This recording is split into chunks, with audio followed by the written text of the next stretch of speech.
cuanto al examen físico general. Pueden ir escribiéndome o habilitar el micrófono.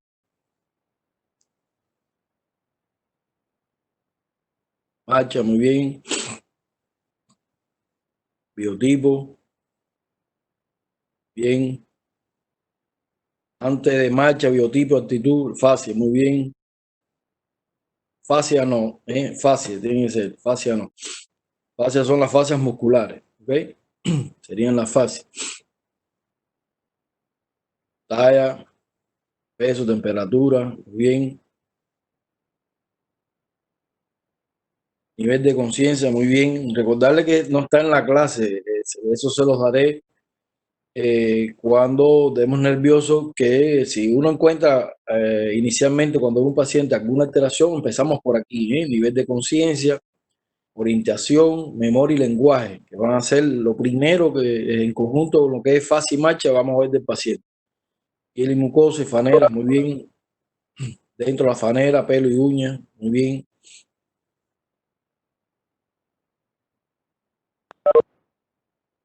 No sé si me han dicho actitud, a ver si está para arriba.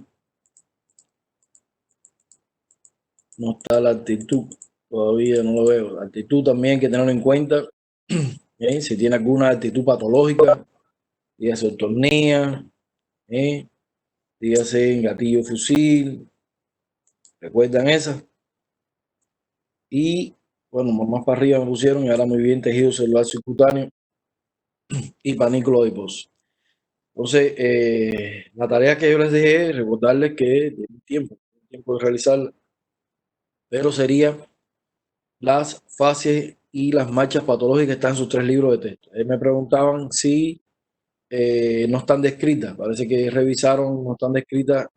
Ustedes buscan todas las que aparezcan y las que no están descritas y tampoco se las describí en la clase, entonces ahí sí buscarían otra literatura para poder describir, lógicamente, todas esas fases y todas esas marchas patológicas. Si aparecen básicamente en sus 3 libros, con eso basta para realizar la tarea. ¿Ok? Entonces déjenme compartir la pantalla para comenzar el día de hoy.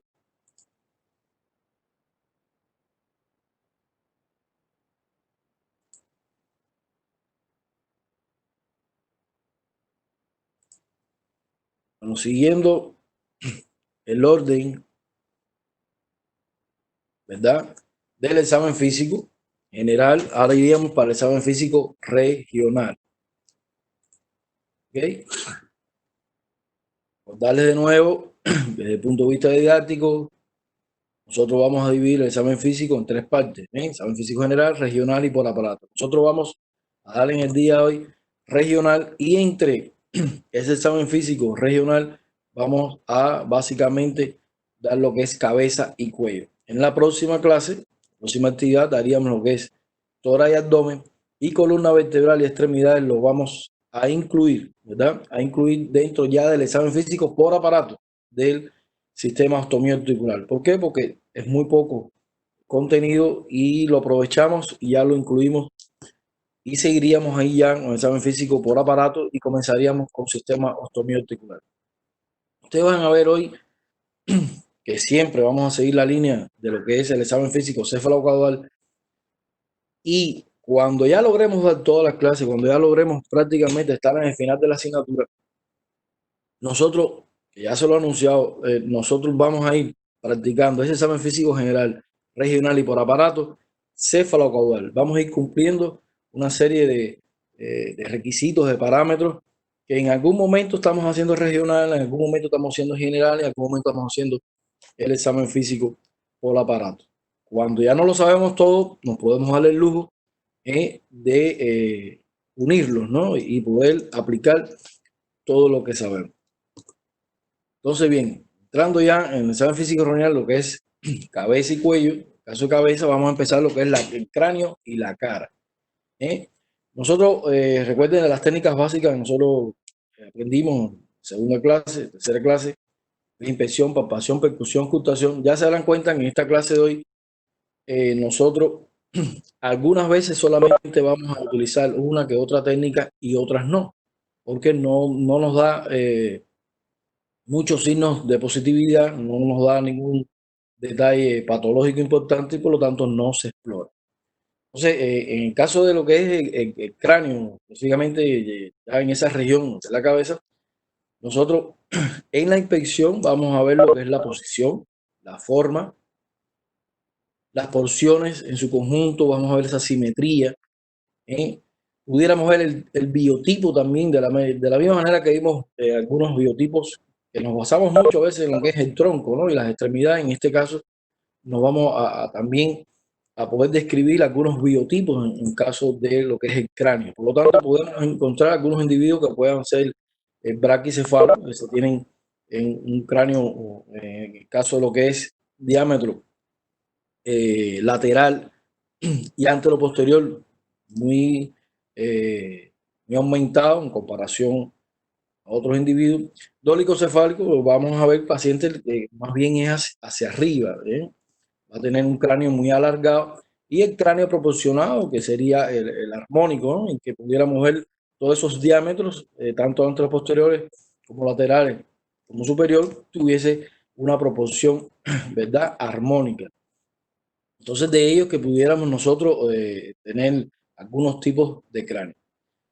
Esta diapositiva es muy interesante para que tengan una idea de lo normal cuando nosotros nacemos. Nosotros nacemos, depende, recordarles que hay tablas que están basadas en la genética de cada país, de cada región geográfica. Por ejemplo, al nacer nosotros pudiéramos tener 35 centímetros, eso es lo que se espera, con un rango normal de más o menos 2. Quiere decir que pudiéramos tener 33, pudiéramos tener 37 y es normal. A medida que el niño va creciendo, se dice que hasta los 6 meses crece de 1 a 1.5 centímetros por mes y pudiera tener al sexto mes de vida ya 44 centímetros. Al año ya pudiéramos, se va disminuyendo, va disminuyendo en vez de 1 a 1.5 sería de 0.5 a 1 centímetro por mes y pudiera el niño al año ya tener 47. A veces esto se acelera un poco y hay niños que ya a los 2 o 3 años tiene prácticamente la medida final, ¿eh? Pueden haber tenido un amigo, les puede haber pasado a cualquiera. En mi caso personal, yo creo que con 3 años tenía el mismo diámetro cefálico del que puedo tener ahora. Y eso es prácticamente normal. Va a agarrar importancia cuando existe una serie de sintomatología, existe alguna patología en la cual pudiéramos ver un cráneo muy aumentado de tamaño para la edad. ¿Okay? Pero esta es más o menos la idea de los patrones de medidas que pudiéramos nosotros encontrar a medida del nacimiento, ¿verdad? Hasta que llega a la edad adulta. Esta tabla más o menos me da una idea de qué es lo que se hace tanto para la circunferencia cefálica, para el peso y para la talla, más o menos hasta los 3 años de vida. Esto depende, como decía, en algunos países, porque esta tabla me da la impresión de que está un poco, vamos a decir, un poco europea, un poco estadounidense, porque veo las tallas y las mesuraciones un poco en límites superiores.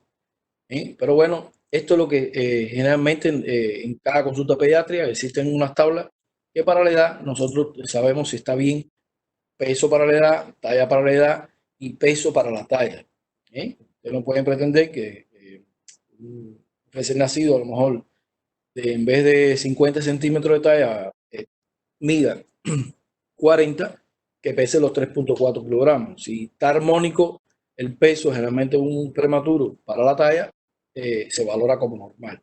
Entonces, esto para que más o menos sepa que existe y que en el futuro van a trabajar con estas mesuraciones pediátricas fundamentalmente.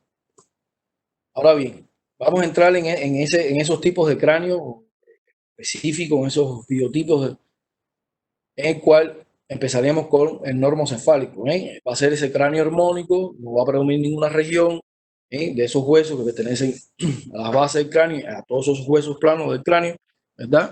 En el cual es lo más frecuente que esperemos encontrar. ¿Okay?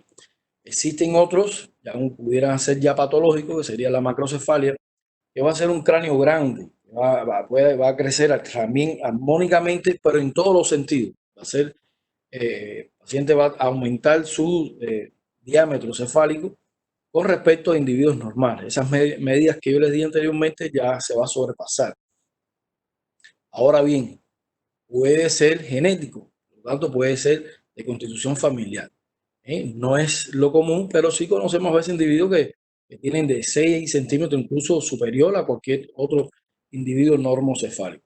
O puede ser patológico ya cuando hay alguna masa importante o hay alguna megaencefalia o incluso la hidrocefalia, que sería la causa más frecuente de macrocefalia. Gran producción de ese líquido cefalorraquídeo, crecen los ventrículos, que se hace mientras el cráneo lo permite, las suturas no están todavía solidificadas y el cráneo sigue aumentando. Hay producción de líquido, sigue aumentando este diámetro cefálico. ¿Okay?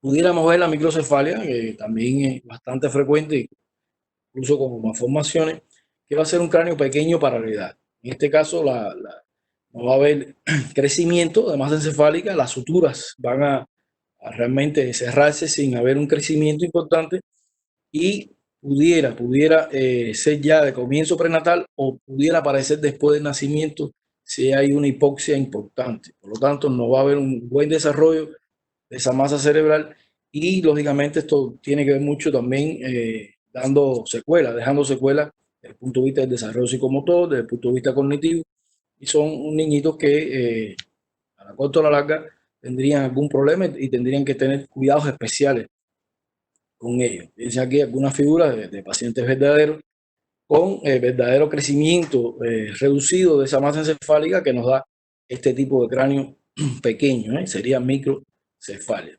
Generalmente tiene algún componente importante genético y otro en el momento del parto puede haber una hipoxia en uno de los sentidos y entonces ya hay muerte cerebral, entonces no va a haber desarrollo. Las neuronas, ustedes saben que son células permanentes, no se logran reproducir. Dolicocefalia va a ser ya algunos tipos de cráneo con cierre prematuro, algunos tipos de las suturas. En este caso va a ser de la sagital y entonces va a crecer alargado hacia el occipucio. También conocemos personas con este tipo de cráneo y normal, no es patológico, simplemente en su desarrollo prenatal, en ese primer estadio de vida, el año, simplemente la sagital se cerró antes que las demás y lógicamente la masa encefálica se fue acomodando a como pudo ese cráneo y nos da este tipo de cráneo que es alargado fundamentalmente hacia atrás, aunque pudiéramos verlo un poquito hacia adelante. Vamos a ver el cráneo también de braquicefalia, que va a ser el cierre prematuro de la coronal. Esa anterior, esa coronal que me une el frontal con el occipital y entonces va a crecerme como un cráneo amplio, alto, y realmente lo que va a hacer es cortado el occipucio, porque ya no me crece hacia atrás, sino hacia los lados y un poco hacia arriba. También hemos visto algunos individuos con esta fisionomía y nada, en su estadio prenatal prácticamente con este cierre prematuro coronal le provoca este tipo de cráneo. La turricefalia, fíjense que hay fotos verdaderas, también hay individuos, aunque pudieran ser algunos normales desde el punto de vista cognitivo, otros si pudieran tener un desarrollo más bajo y pudiera darme este tipo de cráneo que va a ser por la fusión prematura de la sutura sagital y la coronal, entonces me va a crecer hacia arriba a expensa de la sutura escamosa, esa que me une el temporal, ¿verdad? Con los parietales. Entonces va creciendo esto. Aquí me permite seguir para arriba, para arriba, para arriba y me da este tipo de cráneo. ¿Okay? También hay pacientes normales que nos dan la impresión de este tipo de cráneo, pero pudiera ser ya patológico. Cráneo en trevo, no recuerdo haber visto ninguno de estos. En este caso va a ser el cierre prenatal de toda la sutura y al haber las fontanelas en los estadios iniciales, la masa encefálica me va a crecer tanto a las fontanelas anteriores, las laterales y la posterior. Fíjense que generalmente las laterales se cierran en los primeros días de vida y no recuerdo haber visto un caso, incluso traté de buscar fotos y no encontré. Pero bueno, están los libros, se los dejo por si acaso pudieran ver uno que otro paciente con este tipo de cráneo. Entonces, de una manera u otra, aquí vimos algunos tipos de cráneo que a primera vista entró el paciente, le estamos haciendo examen físico general, nos estamos fijando en la fase y ya estamos mirando también ese tipo de cráneo. Entonces, ya pasando en la cabeza lo que es a la palpación después de esa inspección, fíjense ya algunas cosas que vamos a hacer que pertenecen también al examen físico general. Nosotros vamos a evaluar la simetría que estamos viendo, si hay una fase asimétrica, ¿verdad? O si hay alguna parálisis. Pudiéramos empezar a palpar ya zonas dolorosas, algunas irregularidades, aumento de volumen. Este aumento de volumen, ¿qué es lo que más vamos a buscar nosotros en cabeza, incluso cuando lleguemos a cuello? Todo lo que es adenopatía, todo lo que es un ganglio inflamado, ¿eh? Y lógicamente todos esos tumores benignos superficiales de partes blandas, dígase quiste sebáceo, dígase lipoma, que esta es una localización muy frecuente. Entonces, todas esas irregularidades, todos esos aumentos de volumen, nosotros los vamos a buscar. Vamos a aprovechar, y ya estamos haciendo aquí también en el examen físico general, en conjunto con regional, las características del cabello, esas faneras donde ya lo dimos en la clase anterior. Aquí bien, aquí yo les pongo que si nos interesa, si realmente lo merita, vamos a ocultar las arterias temporales. Lo vamos a palpar incluso, y ahí vamos a poner el esteto, las arterias temporales que están sobre la piel de la sien, inmediatamente por delante de lo que es la comisura auricular. Y a veces, ¿cuándo lo haríamos con mucha más importancia? Bueno, en pacientes que veamos un pulso saltón a ese nivel, que las arterias temporales nos están dando un pulso visible y pudiera tener importancia, ¿verdad? Pero piensen que hay muchos pacientes delgados que este pulso se puede hacer visible, incluso en edades jóvenes como son ustedes, perfectamente este pulso puede ser visible y no es patológico. Se puede hacer, pero no nos da mucho signos importantes, no nos va a dar gran importancia desde el punto de vista semiológico, y sí se los dejo porque sería una de las áreas que se puede ocultar. ¿Por qué? Porque debo recordarle que no en lo que es cabeza, ¿verdad? Cráneo, generalmente lo que más vamos a usar es lo que es la inspección y la palpación. Como les he dicho aquí, no sé, en esta última estrofa prácticamente no se percute estas áreas. Verán que cuando lleguemos a la región auricular, un poco la región petrosa, ahí sí pudiéramos percutir, pero tampoco sin darnos muchos datos semiológicos, buscando signos positivos al examen físico. ¿Okay? Entonces continuamos. Aquí en esta diapositiva les dejo muy claro esto para que no se les olvide, y prácticamente lo que estamos haciendo es ese examen físico céfalo-caudal. En la cabeza ya no vas a encontrar esa área extensa, que lógicamente sería la cara, que vamos a hacer inspección y palpación en todo su área de la cara. Eso va a ser lo macro, lo grande. Y entonces, para que no se les olvide, céfalo caudal, lógicamente vamos a ver las estructuras externas del ojo, todo lo que tenga que ver con el ojo. Seguimos más hacia abajo, todo lo que tenga que ver con nariz y senos paranasales. Seguimos más hacia abajo, todo lo que tenga que ver con la boca, tanto estructuras externas como internas. Y se darán cuenta que si ya caemos en interna, ahí estamos haciendo el examen físico ya del aparato digestivo, porque el aparato digestivo comienza por la boca. Entonces fíjense cómo se va barriendo y se va explorando y utilizando las tres áreas del examen físico. Lógicamente ya no me queda ninguna estructura, iría a lo que es hacia la región lateral, iría a lo que es la exploración del oído externo. Del oído externo, importante también en muchas patologías. Ahí vamos a ver todo lo que necesitamos ver de ese oído externo. Y lógicamente, en lo que es cabeza y cara, todas estas áreas van a estar inervadas por los pares craneales. Entonces, y ahí estaríamos haciendo una parte importante del examen físico del sistema nervioso. ¿Qué pasa? Si un paciente realmente a la inspección y palpación vemos que no tiene parálisis facial, que no tiene desviación de los globos oculares en ningún lugar, los párpados tiene bien, tiene buena simetría, le hacemos maniobras sencillas para ver la fuerza muscular que tiene de los músculos de la cara. Sencillamente podemos dar por hecho que los pares craneales están normales, muchos de ellos. Los pares craneales son muy amplios a la hora de explorarlo, pero podemos, si el paciente no va con nada neurológico, hacer unas pruebas sencillas de saber que todo va bien, y bastaría con eso de poder explorar esta área tan importante. Entonces, ¿qué vamos a ver? Que ya lo hemos dicho de alguna manera, pero para que no se les olvide y tengan pequeños detalles. En la inspección de lo que es cabeza y cara, nosotros vamos realmente a ver todo su conjunto, su forma.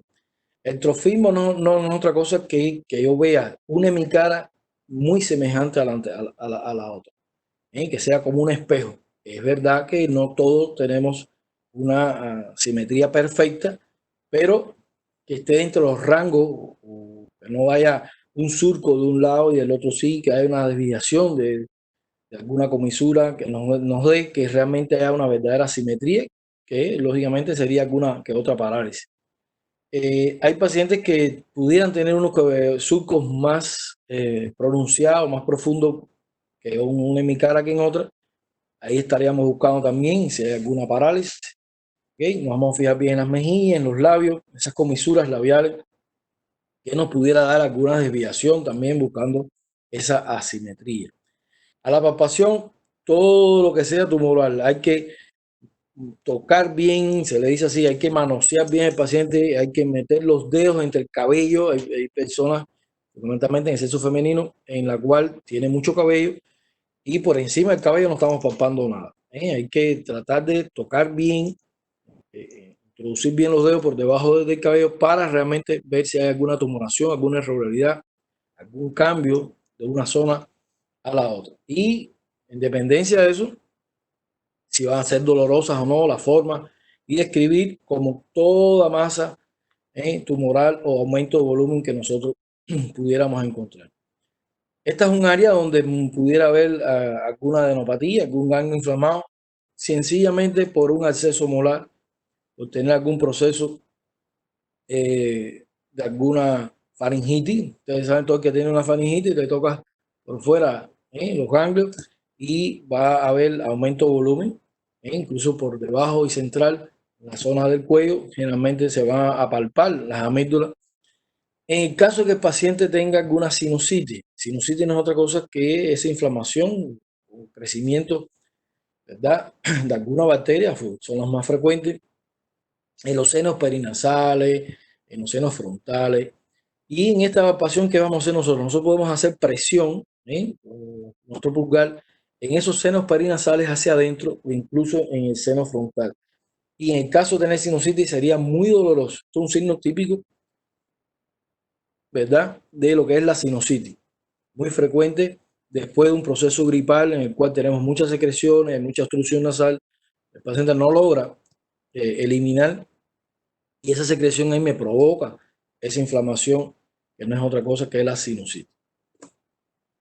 Nosotros en su conjunto vamos a ver las formas que pueda tener esa cara, no necesariamente es patológica, es a la hora nada más de describirla. Pudiéramos ver una cara ovalada, redonda, alargada, triangular, cuadrangular, romboidea, o con algunos otros rasgos muy grotescos, tosca, en la cual es simplemente para poder describirla, para poder, cuando queramos escribir una historia clínica y necesariamente tenemos que dar una buena descripción, utilizar esta terminología para poder nosotros llenar bien esa historia clínica. En lo que es el perfil, pudiéramos usar la terminología de cara en forma plana, cóncava, convexa, que ustedes saben, no tiene que ser patológico necesariamente. Es más bien desde el punto de vista de la interacción genética con el ambiente, genotipo y fenotipo. ¿Okay? Ahora bien, seguimos más hacia abajo ahora. Ya vamos a entrar en estructuras específicas de la cara. Vamos a ver lo que es el ojo.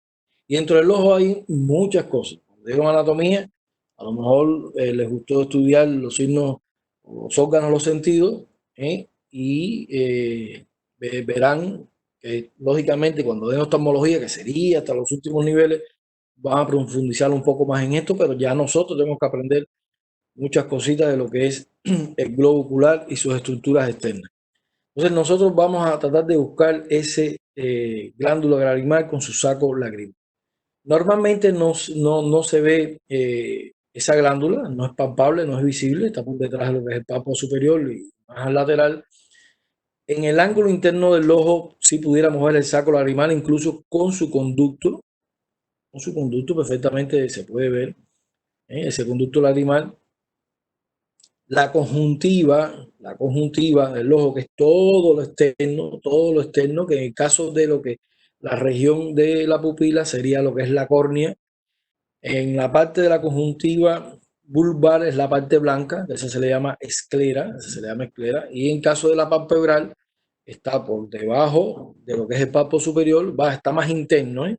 Ahí hay que hacer movilización para poder ver esa conjuntiva corneal como tal o palpebral.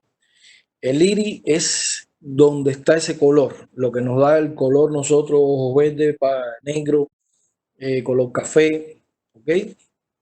La pupila sería por donde realmente atraviesa los haces luminosos para llegar hacia la retina, que en ese caso las pupilas tenemos que fijarnos muy bien lo que es forma, tamaño y el color incluso. Aquí vamos a ver ahora esquemáticamente en dónde se ubica esa glándula lagrimal y su conducto.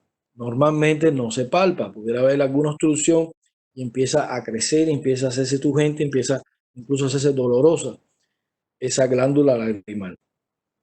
Fíjense bien en la foto a la derecha, ya para que vean los ángulos internos del ojo, donde estaría el saco lagrimal. Hacemos una pequeña depresión hacia abajo, lo que es el párpado inferior, para poder observar bien ese conducto lagrimal.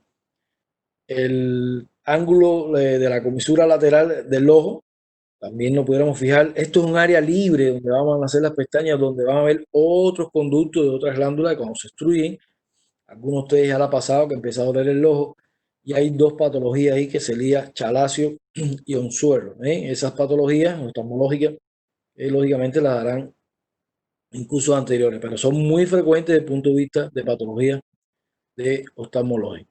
También en el párpado superior pudiera haber alguna que otra patología, pero son más frecuentes las del párpado inferior. El párpado superior, lo que agarra importancia, lo veremos en una lámina más adelante, que ese es un lugar donde los cuerpos extraños, como que ahí es donde más frecuente pudiera ser, porque los cuerpos extraños, en lo que es la esclera, en el globo ocular como tal, y en el párpado inferior, es más fácil la extracción, es un poquito más engorroso, un poquito más complicado nada más lo que es en el párpado superior. Entonces, como ven, eso sería a grosso modo la pupila, que sería esto, y el iris, la zona de los colores. En una vista lateral, la mucosa que reviste todo lo que es iris y pupila sería lo que es la córnea, que debe ser transparente. Entonces, esta área sería la esclera, que sería la conjuntiva vulvar, y la mucosa que está revistiendo, en este caso, la cara interna de ambos párpados sería la palpebral, conjuntiva palpebral. Esa es la que nosotros buscamos a ver si hay anemia, fundamentalmente en el párpado inferior. Hacemos una maniobra haciendo depresión, buscando la coloración y la humedad de las mucosas. En las medidas faciales, nosotros vamos a tratar de buscar lo que es hipertelorismo o hipotelorismo. ¿Qué significa esto? Bueno, hipertelorismo es la distancia más alejada de órganos pares. Fíjense en este niño, tiene los ojos muy lejos uno del otro. Hay una distancia prudencial aumentada de uno al otro. Y lo que es hipotelorismo, aquí sería al revés, serían los ojos bastante cercanos. También pudiera hacerse con otros órganos, en el caso de orificio auditivo externo, o como tal el pabellón auricular, que sea demasiado ancho, demasiada distancia que haya entre uno y otro. Esa sería a la hora de escribir, si quieren ver algunas medidas faciales muy grotescas que les llamen mucho la atención. Tienen que ver a veces mucho con algunas enfermedades, lógicamente, genéticas. Ahora bien, esa conjuntiva esclera, como lo decía, los hallazgos normales, ¿cómo va a ser? La palpebral. Nosotros vamos al párpado inferior generalmente, donde lo vamos a buscar, que hacemos cierta estiramiento, cierta depresión hacia abajo. Van a ser rosadas. Esa es la coloración normal que esperamos ver, y húmedas y sin lesiones. No debe haber ahí herida, ni debe haber nada, ni volumen, ni nada. Eso sería lo normal. Y si la vemos pálida, ese va a ser un signo característico de lo que es la anemia. En la vulvar va a ser transparente y es donde va a estar esa esclera blanca. Esa esclera blanca que depende a veces de la raza, pudiera tener otros colores, como en la raza negra pudiera haber algún tinte amarillento, y en esa zona también pudieran haber algunas telangiectasias, algunas que otras manchas que no necesariamente son patológicas, otras sí, pero a veces no necesariamente encontramos y describimos lo que vemos y no tiene por qué ser patológico. Como le decía, en el párpado superior, cuando hay algún cuerpo extraño, puede hacerse de esta manera, con esta técnica, y se puede hacer también con el dedo meñique de nosotros. Nosotros le vamos a decir al paciente que mire hacia abajo constantemente.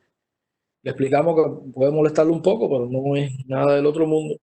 Y como ven con el depresor, con nuestro dedo meñique hacemos una depresión y con nuestra otra mano vertimos, ¿verdad?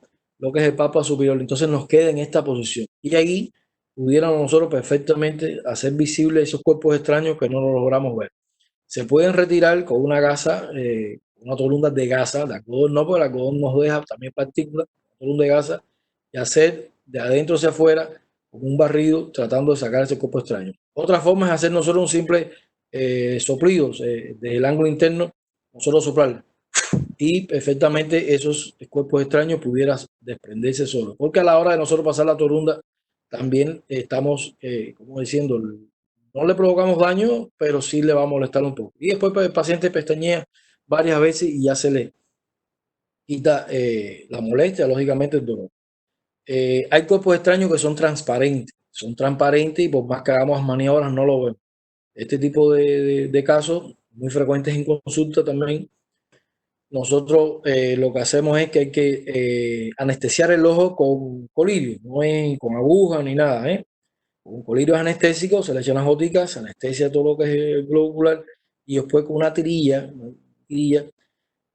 nosotros se lo ponemos en el globo ocular, le decimos al paciente que cierre los ojos y hacemos una maniobra que toda la tirilla esa que contiene una tinción me tiñe todo lo que es raro o extraño o extra dentro del ojo. Y cuando hacemos las maniobras, ahí es que vemos ese cuerpo extraño transparente que se tiñó y ahí lo sacamos. Serían cosas que pasan muy frecuentes en consulta y no requerimos ni un oftalmólogo ni un especialista para hacer esto. Nosotros debemos aprender a hacer estas simples técnicas. Ahora bien, como le decía, en la conjuntiva esclerótica como tal, pudiéramos ver algunas coloraciones que no son las comunes, como alguna coloración azulada, algunas manchas, se le dicen así unas manchadas, que son más hipercromáticas, van a ser, en vez de ser tan blancas, van a ser un poco más oscuras.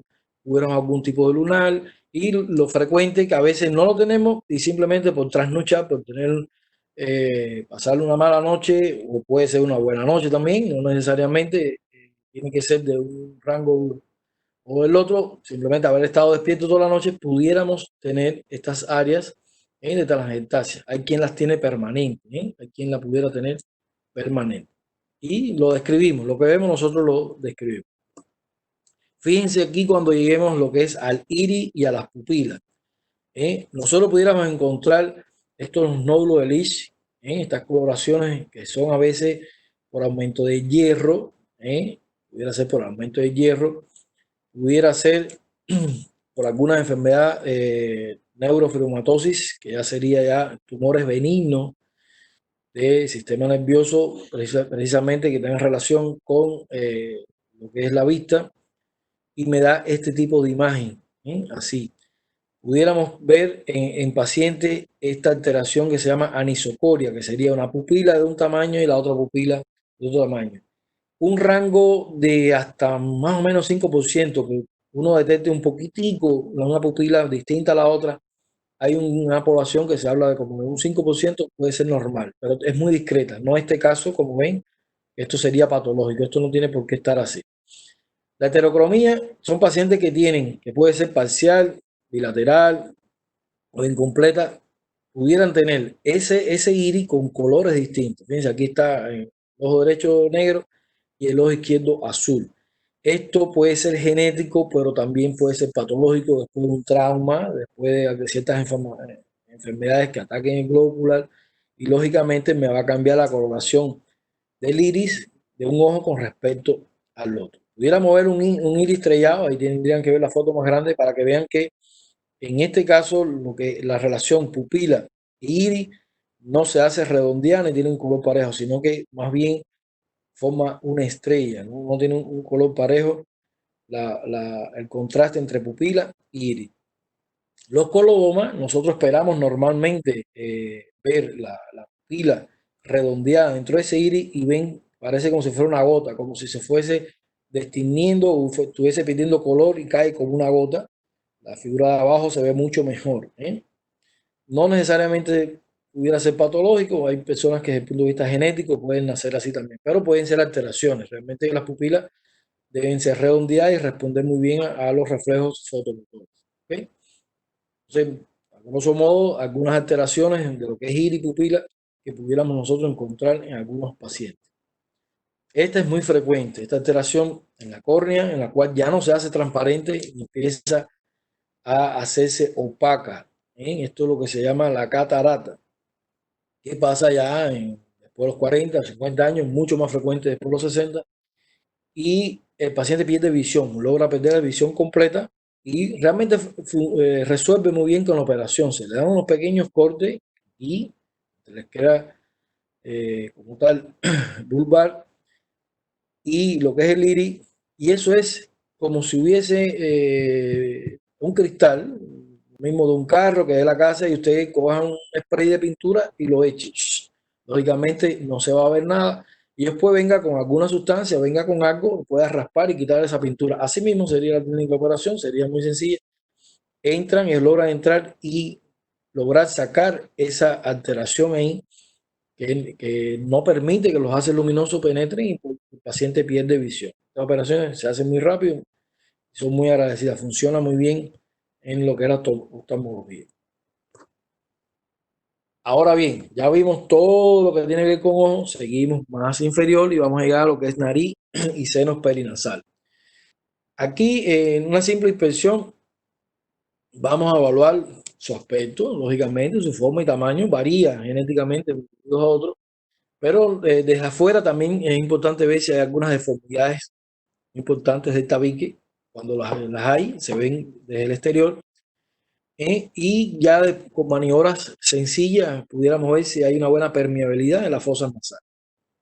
Ya cuando vamos a hacer el examen físico instrumentado, con el rinoscopio, nosotros ya vamos a poder ver más hacia adentro. Entonces ya pudiéramos ver realmente esa forma y configuración de la cavidad nasal, el tabique, pudiéramos ver ya la integridad de él, si realmente hay una desviación o no, si hay una pérdida de continuidad, si hay algún hematoma, si, porque generalmente este tipo de examen va a ser muy importante desde el punto de vista de la asignatura otorrinolaringoscopía, pero esto pertenece también a un examen físico en medicina en cualquiera de los servicios y podemos detectar muchas alteraciones.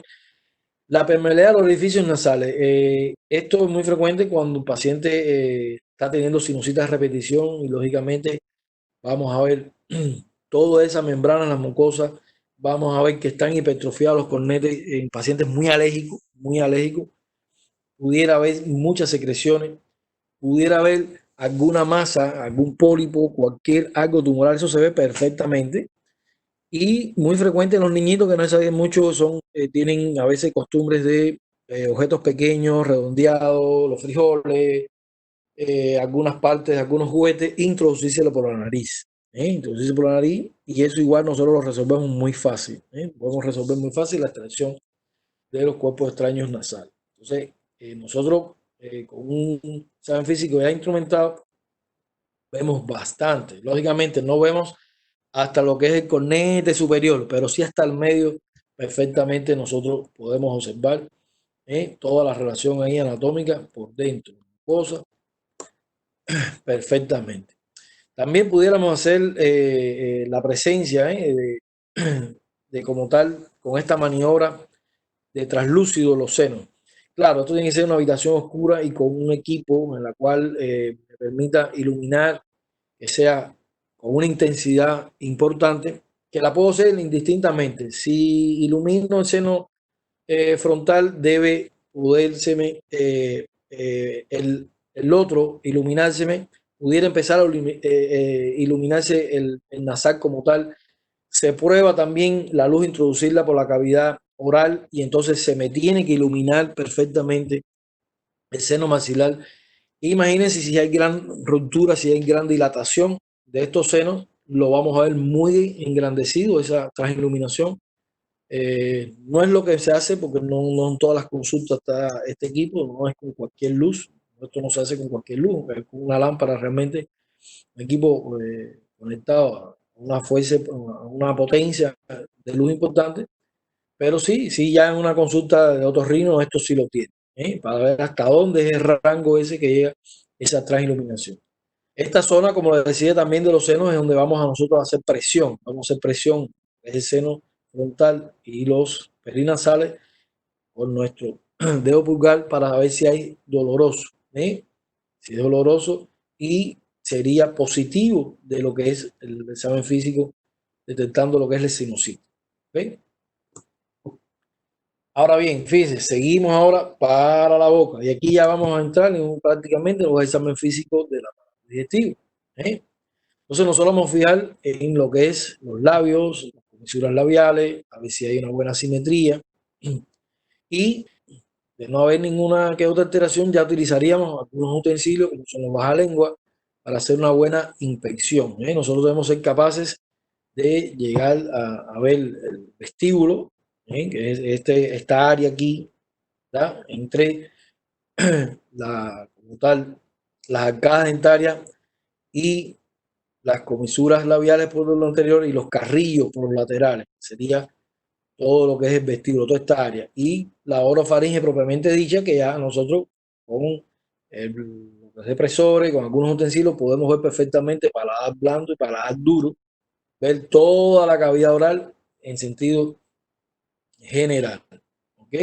Nosotros también debemos ser capaces de buscar estas áreas de las glándulas, dígase la parótida, fíjense la parótida donde la vamos a buscar, específicamente en el área de la articulación temporomandibular, preauricular y un poco inferior. Normalmente ninguna de las tres glándulas se palpa, ninguna de las tres. Entonces nosotros vamos a buscar esta área a ver si son palpables, si son dolorosas estas regiones. ¿eh? Vamos a buscar las submaxilares, en lo que es el ángulo mandibular, un poco más hacia adelante, vamos a nosotros introducir nuestros dedos y con pequeños movimientos nosotros vamos a jugar a palpar ahí y las sublinguales como tal, vamos en la submentoniana, vamos a tratar de nosotros debajo del mentón también introducir nuestros dedos y haciendo pequeños movimientos en la cual nosotros vamos a para ver si son palpables y si son dolorosas. La parotiditis es una enfermedad que a veces aparece independientemente que está erradicada también con vacunas, pudiera que haber algún caso, y son muy dolorosas, aumentan mucho de tamaño. En sentido general, aquí sería inspección y palpación buscando alguna alteración de esas glándulas. Seguimos ya no toda la región anterior de la cara, terminamos, entonces vamos a ir hacia lo que es la región lateral, en lo que es la exploración del oído externo, que también utilizaríamos técnicas básicas, inspección, palpación. Aquí vamos a percutir fundamentalmente esta área aquí, pero no tampoco da muchos datos. Esto es prácticamente buscando también si hay secreción, si hay algún acceso ahí en esa área, por todas las comunicaciones, de todos los senos que hay, ustedes conocen todas esas comunicaciones de las bases del cráneo con los senos fenoidales, ¿verdad? Y senos nasales y paranasales que ya habíamos mencionado. Entonces nosotros vamos a fijarnos en esta área, que esta sería normalmente el oído externo, con ciertas regiones, ¿verdad? Que aquí importante es saber que toda esta área sería el conducto auditivo externo, lógicamente el orificio, el trago, que también nos vamos a servir mucho para nosotros hacer una maniobra de hacer presión en el trago para ver si es doloroso esa región. Es un signo positivo fundamentalmente en las otitis en niños. El lóbulo auricular como tal, nosotros tenemos que manipularlo para hacer el examen físico realmente instrumentado, hacer una otoscopía, porque el conducto también tiene su forma. Nosotros vamos a tratar de rectificarlo para poder introducir el otoscopio. ¿Okay? Y esta área general también se infecta, también pudiera haber infección, que es muy grave, fíjense, muy grave. Si uno tiene una pequeña lesión en esta área auricular, ¿por qué? Porque aquí hay poca irrigación sanguínea. Esto es muy peligroso, que dé un acceso, que dé una infección ahí, porque el antibiótico no llega bien. Hay que usar antibióticos y antibióticos locales, pero no siempre hay buenos resultados. Y donde hay infección, donde no hay irrigación sanguínea, lo que hay que hacer es cortar. ¿Okay? Entonces, hay que tener su cuidado si llega completamente a la parte cartilaginosa de lo que es la aurícula.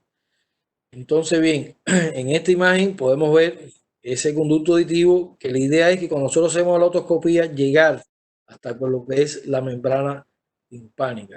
Nosotros vamos a hacer una inspección completamente, vemos buena coloración, la coloración que se espera encontrar del paciente, no vemos ningún cuerpo extraño, no vemos ninguna secreción y eso es externo. Obviamente vamos a hacerlo con el instrumental y nosotros tendríamos que realmente tener esas condiciones. Fíjense aquí todo lo que vamos a ver, tamaño, simetría, integridad de la piel.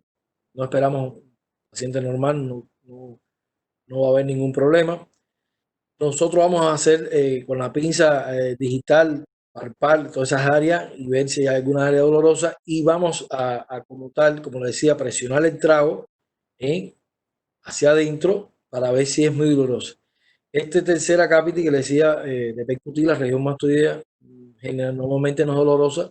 Si hubiese alguna infección importante de sinusitis que me ha llegado, o una otitis que me ha llegado a realmente a ocluirme esas comunicaciones, esos senos que hay, ¿verdad? Pudiera ser dolorosa. No es lo típico, no es lo típico, no se hace con frecuencia. ¿Okay? Algunos figuras de algunos pacientes con alteraciones en ese conducto auditivo externo con su pabellón auricular, donde pudiera haber algo genético en ello, ¿verdad?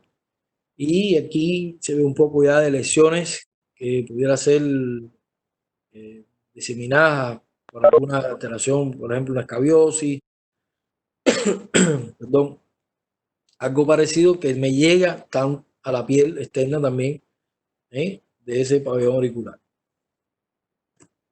Ahora bien, cuando ya vamos a hacer el examen físico con un equipo, una otoscopía, fíjense algunas variantes. Aquí se ve muy bien una lesión importante de lo que le decía. Esto cuesta trabajo curarlo bastante.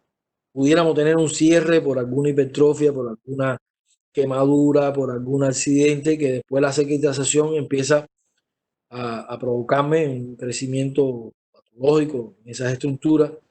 Cuando hay secreción, cuando hay cuerpo extraño, miren que viene aquí, insecto, frecuente que pase, otro cuerpo extraño aquí, ¿verdad? Normalmente los otorrinos, los especialistas en esto, les dicen siempre a los pacientes que los oídos se limpian con los codos. Si ustedes son capaces de limpiarse los oídos con los codos, lo pueden hacer. Como se dan cuenta, no se puede hacer. Entonces, allá adentro no se introduce nada, no se hace nada. Hay malas costumbres de enjabonarse mucho dentro, mucha agua, y eso es malo. Eso provoca más daño que beneficio.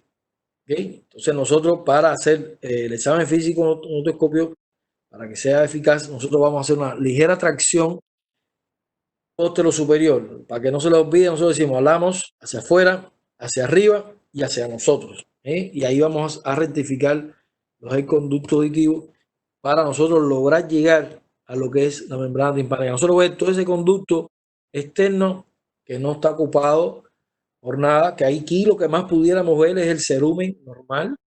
Ese cerumen en pacientes de mayor edad generalmente se hace abundante y se reseca. Se reseca tanto que me ocupa todo ese conducto auditivo y me hace una obstrucción a la membrana timpánica y el paciente lo que hace es que pierde audición. Hay que gritarle. Si ustedes tienen algún familiar que ustedes saben que antes él escuchaba bien y ahora hay que gritarle un poco, lo más probable es que tenga eso que se le dice que tiene tapón de cerumen. Esto hay que ablandarlo con agua oxigenada, con ciertas sustancias que me van degradando ese tapón de cerumen y después hacerle un lavado óptico. ¿Okay? Pero bueno, aquí hay muchas alteraciones, muchos tipos de otitis. Cuando hay mucha inflamación, este proceder no se debiera hacer. Nosotros mismos es peligroso. Pudiéramos nosotros mismos dañar mucho más esa mucosa del conducto auditivo e incluso provocar más daño que beneficio. Esto, cuando las condiciones lo permitan, esto lo practicamos muy bien y se logra aprender sin ningún problema. Seguimos entonces. Ya terminamos todo lo que es cráneo, cara con toda su estructura, la parte lateral también de la cabeza, en lo que es los oídos, y ahora seguimos en la región del cuello. ¿Cómo vamos nosotros para organizarnos y no que no se nos quede nada en el cuello? Nosotros vamos a tratar de seguir este orden, ver ese cuello en su conjunto. ¿Cómo vamos a verlo? Largo, corto, ancho. ¿eh? La exploración de la glándula tiroides. Esto agarra mucha importancia. Aquí hay unas maniobras, las cuales vamos a aprender ya a partir de hoy. Que lógicamente desde la simple inspección nosotros podemos ver ya si la glándula tiroides es visible o no. Importantísimo los vasos del cuello, y aquí sí hay que ocultar fundamentalmente las carótidas, los vasos arteriales y el resto de las estructuras. Hay que ver si hay alguna alteración en el resto de las estructuras. Entonces, en cuanto al cuello en su conjunto, nosotros vamos a ver, como les decía, si es corto, si es largo, nos impresiona normal, sin alteración, muy fácil describirlo cuando no hay nada patológico. ¿Okay? Si es un cuello que lo vemos central o está lateralizado, si pudiera estar, que nos llama la atención, en una flexión o una extensión importante, alguna de las posiciones patológicas, recordar esas actitudes en el hecho de epistótono, tortótono.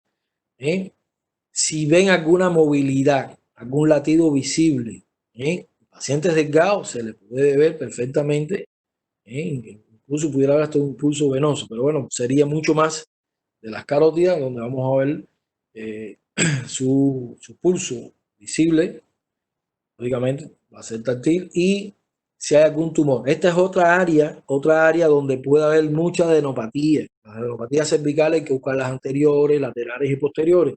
Cuando ya estamos haciendo esto, fíjense, cuando estamos desde el cráneo, que metimos las manos por debajo del cabello buscando cualquier tumoración, cualquier ganglio. Cuando estamos haciendo aquí en cuello, aquí estamos haciendo el examen físico de hemolinfo. Hemolinfo, su examen físico consta de buscar ganglios superficiales por métodos de estudio, buscar los ganglios profundos y lo que es el examen físico del vaso. ¿Ok? Entonces, fíjense cómo nosotros vamos mezclando estas técnicas del examen físico. Entonces, si nosotros también vemos algún pulso visible, nosotros tendríamos que ocultarlo. Aunque el cuello es un área, tanto para la parótida, tanto para el corazón, fíjense, si hay un soplo en el aparato cardiovascular, también deberíamos nosotros ocultar la región del cuello para ver si irradia los soplos hacia esta área. Entonces aquí sí vamos a hacer inspección, palpación y ocultación. En este caso usaríamos tres técnicas, no así la percusión. Entonces, fíjense bien en la exploración de la glándula tiroides. Nosotros con una simple inspección vamos a ver realmente si hay un aumento de volumen. Hay personas que tienen el cuello algo engrosado y nos da la impresión, parece que tuviese la glándula aumentada de tamaño y nosotros le decimos que la paciente que degluta, que trague, ¿verdad? Y pudiéramos ver si hay una movilidad. Normalmente los cartílagos se mueven, son visibles, pero no es la glándula que estamos viendo. Cuando hay una verdadera glándula aumentada de tamaño, en este simple hecho, nosotros vemos esa movilidad perfectamente de la glándula. En caso de que sea visible, si es visible, va a ser palpable. Eso es lo que no le quede duda ninguna, que normalmente la glándula tiroides no se palpa, por lo tanto, ni se ve ni se palpa. Por lo tanto, siempre que encontremos algo a la inspección, a la palpación, va a ser patológico. De encontrar algo, a la hora de escribirlo, tenemos que decir, lógicamente, eh, dónde va a ser, en qué zona, su forma, cómo sienten esa superficie, si es regular, si es lisa, si es irregular como tal, la consistencia se fluctúa, si es muy densa, si la ves muy tumoral, ¿verdad? Y si hay sensibilidad al dolor y si tiene movilidad incluso. Y vamos a nosotros ahí a ocultar, como decía, un área de ocultación para ver si hay soplos, si hay soplos. En caso de una glándula tiroides aumentada de tamaño que va a tener posiblemente algunos vasos de neoformación, pudiera tener una irrigación exagerada, también puede darnos algún tipo de soplo. O sea, a la hora de una tiroides visible, cuando vayamos a hacer las maniobras, van a haber tres técnicas fundamentales, 3 maniobras. Sería la maniobra de Kerbein, la maniobra de la Hay y la maniobra de Krille.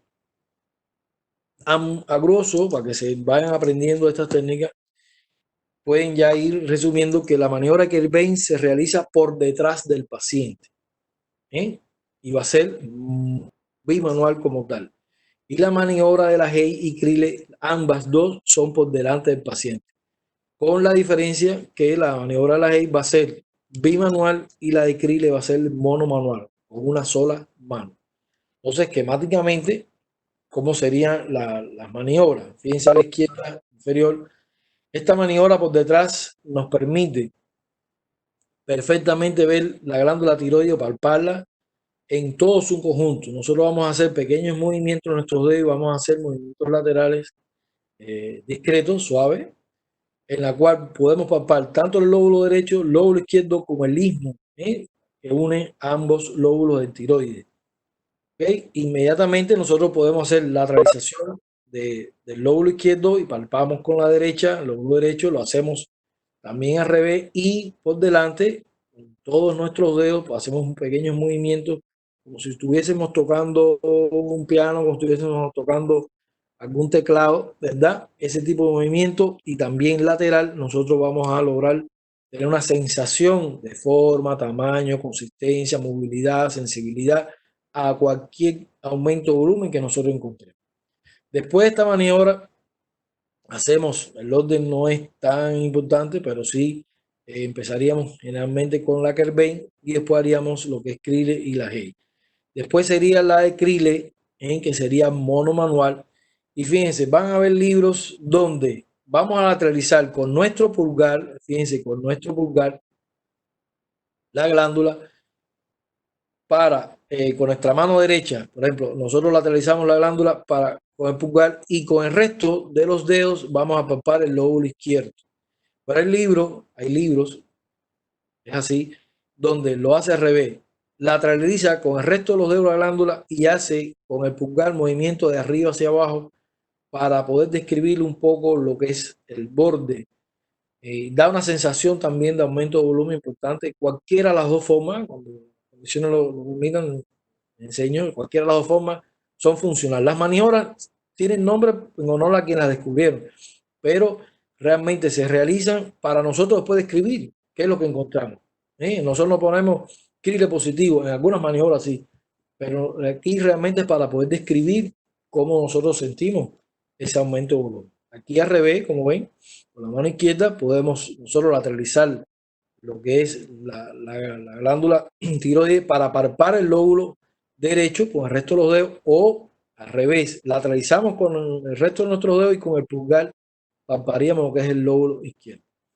En el caso de la Hay también hacemos esa misma prácticamente variante aquí. Podemos con nuestra mano izquierda lateralizar la glándula hacia la izquierda y nosotros podemos con nuestro pulgar palpar ese borde de ese lóbulo izquierdo o con el resto de los dedos haciendo pequeños movimientos y también como estuviéramos tocando un teclado y también movimientos superiores e inferiores y lo hacemos también del otro lado. O sea, serían las formas, las 3 maniobras que ven Krille y la Hay para el cuello. Lógicamente, apréndase primero la teoría y después pudiéramos nosotros llevarlo a la práctica, que es la idea de la asignatura. Ahora aprender todas estas maniobras. En la exploración de los vasos del cuello agarra muy grande importancia, lógicamente, las carótidas. También la yugular, buscando como tal si está dilatada, si hay alguna alteración importante en ella. Si vemos algún pulso visible, lógicamente habría que ocultar. Habría que ocultar fundamentalmente la carótida, agarra gran importancia, a veces hay algún soplo. Y le digo, en su conjunto el cuello hay que ocultarlo, a veces se ocultan algunos otros soplos. Entonces sí se utiliza inspección, palpación y ocultación en la región del cuello. Y lógicamente en el resto de las estructuras del cuello, vamos a buscar lo que es laringe, tráquea, fundamentalmente si está central, si no vemos nada que nos llame la atención y esos cartílagos que conforman lo que es la laringe.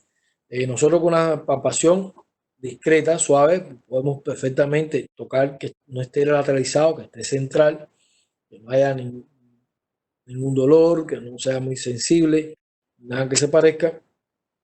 Y podemos perfectamente examinar el esternocleidomastoideo. Cuando nosotros examinemos el esternocleidomastoideo y los trapecios, ahí estamos en su conjunto, estamos examinando el onceno pancraneal. Se los recuerdo y se los uno para que vean que nosotros estamos haciendo aquí todos juntos. Nosotros le podemos decir al paciente que mira hacia un lado y del otro y vamos a ver que se marca un poco más el esternocleidomastoideo. Y a la hora de explorarlo, la forma de saber bien es oponiéndonos a los movimientos de esos que nosotros le indicamos que hagamos al paciente. Y ahí estaríamos viendo ese resto de las estructuras del cuello. Y bueno, hasta aquí sería todo lo que tiene que ver con el examen físico regional, cráneo, cabeza y cara y cuello. Déjenme salirles de la pantalla compartida. Y bueno, aquí ya estamos presentes y ahora es la hora de ustedes decirme si algo les faltó, si quieren que les repita algo, algún detalle que les interesó o algo no lo entendieron, cualquier preguntita, cualquier duda.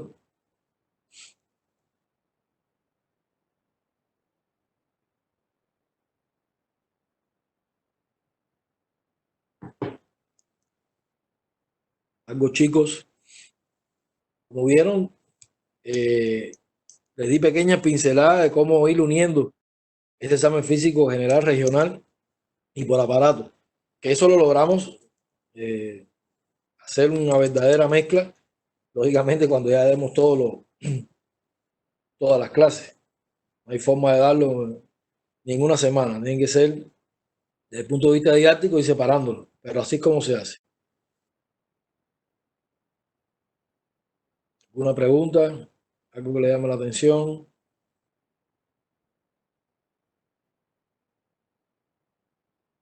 Una celulitis en el examen físico.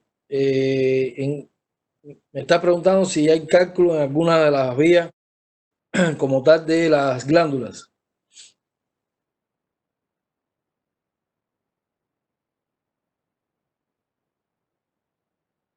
¿Qué pasa con esta patología? Se detecta el aumento de volumen de las glándulas y vamos después a buscar la causa. Y cuando por medios de estudio nos damos cuenta que lo que hay es una obstrucción por algún tipo de cálculo.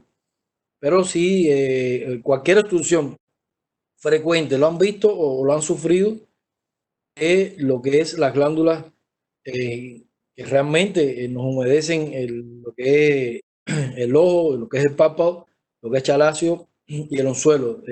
Si alguno de ustedes no lo ha padecido, seguro lo ha visto en otro paciente. Una pequeña obstrucción, al momento empieza a aumentar de volumen. Han podido ver, a lo mejor, vámonos lejos del área, en lo que es las glándulas sudoríparas, generalmente es de la axila. Cuando se obstruyen, ahí empieza a aumentar de volumen. En ese caso, ustedes a lo mejor lo conocen como golodrino, o ese es un término de la calle, pero el término médico es hidrosadenitis o hidroadenitis. Y sí, perfectamente con el examen físico podemos determinar la inflamación. Ya el cálculo, vamos para que lo vean más visible, un cálculo renal, hay que hacer estudios, hay que hacer un rayos X, hay que hacer un ultrasonido, pero de haber alguna instrucción y empieza a haber cambios por detrás o por delante de donde está el cálculo, sí, perfectamente con estudios se puede, pero con examen físico es presuntivamente uno dice hay una obstrucción, pero puede ser por calcio, en este caso es una de las cosas más frecuentes, ¿verdad? Pero pudiera ser traumático, pudiera ser que después de una infección de un área cercana, cuando hay cicatrización, crece un poco ese tejido del colágeno haciendo esa cicatriz. Cuando se retrae, me pudiera, por la cercanía, obstruirme y en ese caso no es un cálculo, ¿verdad? Sino sería más bien obstrucción externa. Pero por el examen físico sí van a aumentar las glándulas. y pudiera ser el motivo de consulta. Yo no estaba así y vengo porque eh, ahora me veo esta pequeña bolita y cuando vemos tiene aumentado volumen una de las glándulas. Hay pacientes y enfermedades en la cual, por ejemplo, es raro, pero le crecen mucho las parotis. Tienen hipertrofia y requieren operarse a repetición. He visto algunos casos sí, raros, pero sí, sí se pueden ver. ¿Una otra pregunta?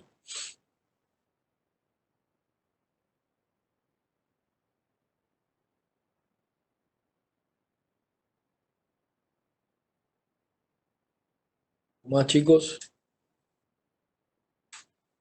La esencia de hasta ahorita, las clases que hemos dado, requiere mucha observación hasta la fecha, mucha observación, ser muy crítico, buscar ya no lo grande, sino un área específica, ese examen físico de esa región, de esa piel, para poder describir lo pequeño.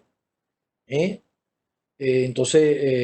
Hay que ir aprendiendo eso, tenemos que ser, si lo quieren ver con esa palabra, muy mirones, hay que fijarse bien para que no se nos escape ni un pequeño detalle de los pacientes. Lógicamente, hay algunas áreas donde hay que hacer percusión o hay que auscultar, pero todavía no ha habido muchos datos con percusión, auscultación.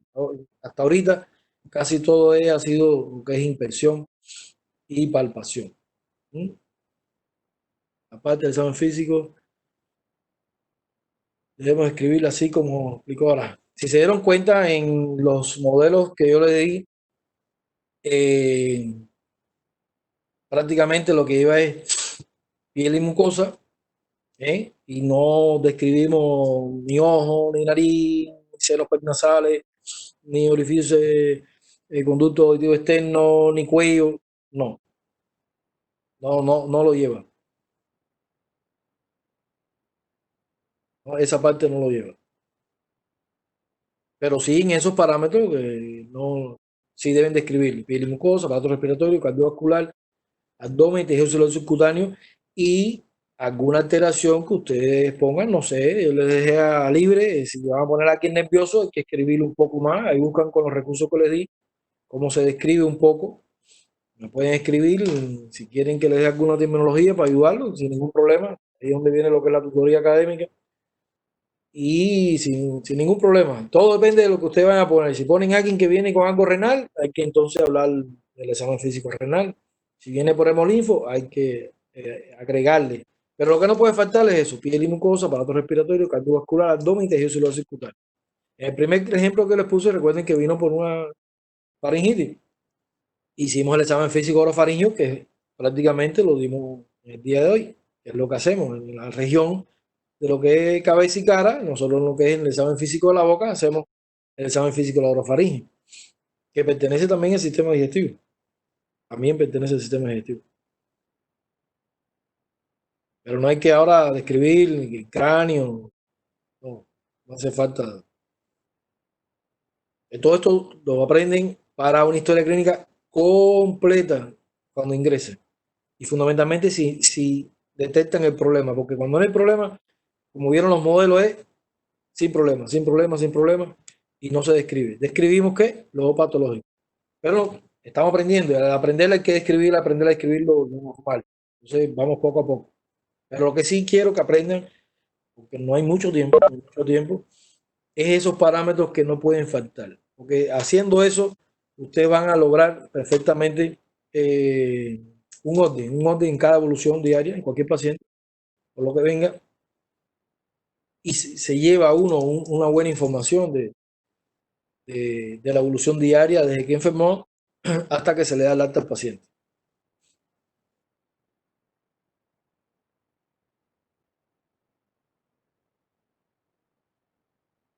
¿Cómo lo sientes? La sensación es, nosotros si palpamos aquí ahora así sencillo, digo, plano, suave, ¿verdad? Pero si yo pongo, vamos a poner esto que es de bolígrafo, si yo lo pongo por detrás de la camisa y tú empiezas a palpar, vas a describir lo que estás palpando. Usted va a decir algo redondeado, alargado, 4 o 5 centímetros, más fino hacia un extremo. Eso es lo que vas a escribir, como usted lo encuentre.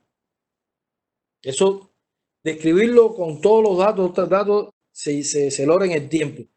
Pero cualquier tiroide aumentado de tamaño, cuando usted lo palpe, usted va a escribir lo que usted está sintiendo. Y eso depende de cómo es su tacto.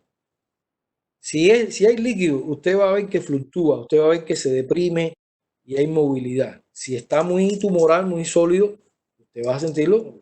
Ahí usted puede decir, se va por una masa tumoral, entonces vas a escribir su forma.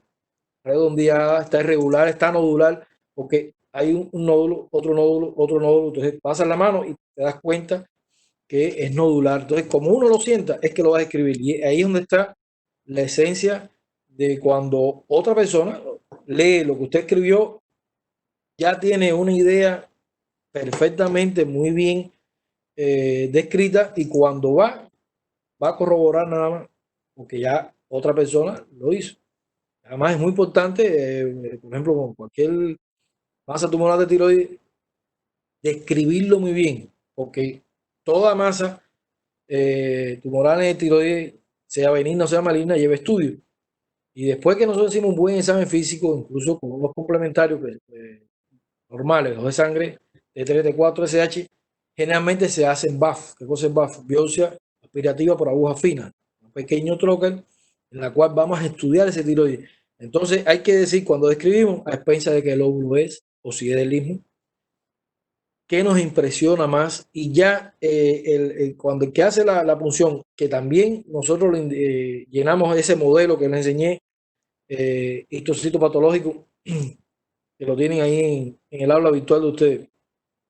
Cuando llega el especialista en anatomía patológica, que lee bien el examen físico, lee bien cómo se le hizo la extracción, todo lo que tiene que ver con eso, le es muy fácil a la hora de después ver qué tipo histológico realmente tiene el paciente, sería benigno, maligno, ayuda mucho y es como uno lo sintió, como uno palpó eso.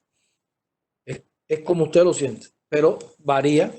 No es lo mismo un tumor, un golpe, un acceso que fluctúe, una lesión vesicular, ampollosa. Todas esas sensaciones van a depender de la consistencia, de lo que contenga, y eso es lo que vamos a escribir. Pero eso es decisión de lo que nosotros estamos tocando. La escribimos ahí donde están, que no se te olviden esos parámetros para poder escribir tamaño, forma, los bordes, si hay movilidad, si es doloroso, todo eso. Como nosotros lo sentimos, ahí nosotros lo escribimos. Muy bien.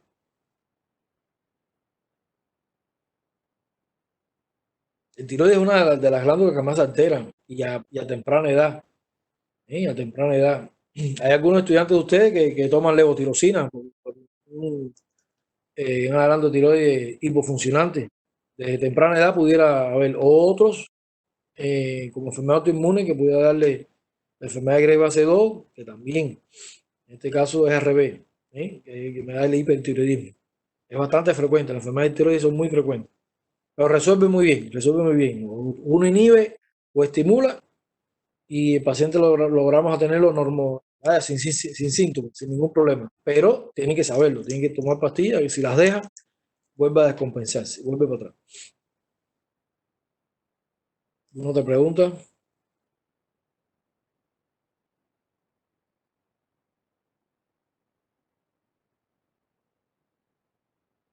De todos los temas siempre habrá lecciones. Lunes o martes habrá lección de examen físico general. Eso recuerda, se los di el primer día. ¿Cómo decir? Podrán ver que es mucho. La manera que tengo de ayudarlos a ustedes realmente es bastantes lecciones. Es la mejor manera en que puedo ayudarlos. A ver que me han escrito más cosas que ustedes. Ajá. Sí, va a haber lecciones siempre de cada tema. En este caso, cuando dé tórax y abdomen, es una serie de preguntas de estas dos regiones. Como ya les dije, columna y miembro superior e inferior, se lo agrego ya en soma. Dice, las cataratas, estas podrían volver a aparecer aun cuando ya han sido intervenidas. No es lo frecuente, No es lo frecuente, pero sí pueden volver a pasar. Igual que el terigio. No sé si han visto algún paciente con terigio que parece como una carnosidad, le creciera alguna carne ahí intraocular, se operan y puede salir de nuevo. Lo que pasa es que las patologías son muy fáciles de operar. Claro que algunas, si hay que costearlas, sí son un poco caras, pero se resuelve muy bien, resuelve muy bien. Los tres libros son el Esgual, el Agente y el Suró. Los tres que están en el silo. Y yo se los subí en la clase. Los tres están. Suró, Agente y el Esgual. Que si es debido a una mala intervención, no. Se vuelve a reproducir. Se vuelve a reproducir. Es que, la técnica es muy sencilla. Es raro que se haga mal. Siempre quedan bien. Es muy fácil la técnica. Por supuesto, hay que graduarse, hay que estudiar y practicar mucho. Estamos hablando de operar intraocular, ¿eh? Pero comparando con otras operaciones, es muy sencilla la técnica y siempre quedan bien. El éxito de estas operaciones muchas veces tiene que ver con la recuperación del paciente, los días que cumplan las indicaciones médicas. Y si pueden pasar 5 años y si les puede salir, a veces incluso antes. Pero ya eso sería, como se dice en medicina, mala suerte. Eso es tener mala suerte. No, no es que haya quedado mal de la intervención. Es que se le puede lograr reproducir.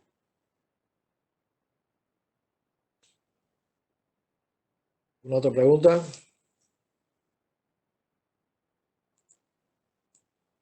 Las tareas vayan haciendo a medida que avancen, ¿eh? Vayan haciendo su tiempo para esta asignatura, para las otras.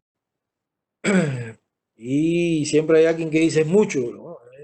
Así es la universidad. Ahora es virtual, pero el presencial es lo mismo. Y a lo mejor peor porque habría que escribir, imprimir, etcétera, etcétera. Y pueden hacer algunas variantes, algunas que sí por ejemplo, esta tarea de que yo les hice historia clínica, si me cogen el modelo, pueden escribir a mano, con versión libre, se lo acepto, porque sé que ahí no me van a hacer corta y pega. Bien, y así, con algunas tareas sí pueden hacer sin ningún problema digital. Escribirme con su versión libre con el teclado. Lo guardan como PDF y lo suben. No hay ningún problema con eso. Otros prefieren escribir, que no es malo, es bueno, porque cuando ustedes desarrollan, como les decía, la escritura, la lectura y leen en alta voz, están utilizando todas las áreas cerebrales para que después mañana se acuerden mucho mejor de esos temas. ¿Eh? Es así como funciona. ¿Algo más, chicos?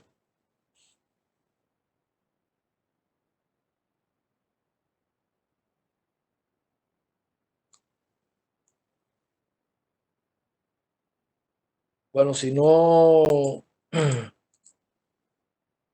más preguntas, ha sido un gusto, seguimos. Los que quieran seguir leyendo, ya para la próxima sería lo que es tronco y abdomen, examen físico regional de tronco y abdomen. ¿Eh? Continúen con las tareas, como les decía, les prepararé un test de examen físico general para el lunes o martes. ¿Eh? Ahí en dependencia ahí de como sea más cómodo, lo podemos hacer el lunes, lo podemos hacer el martes. No, no hay problema con eso.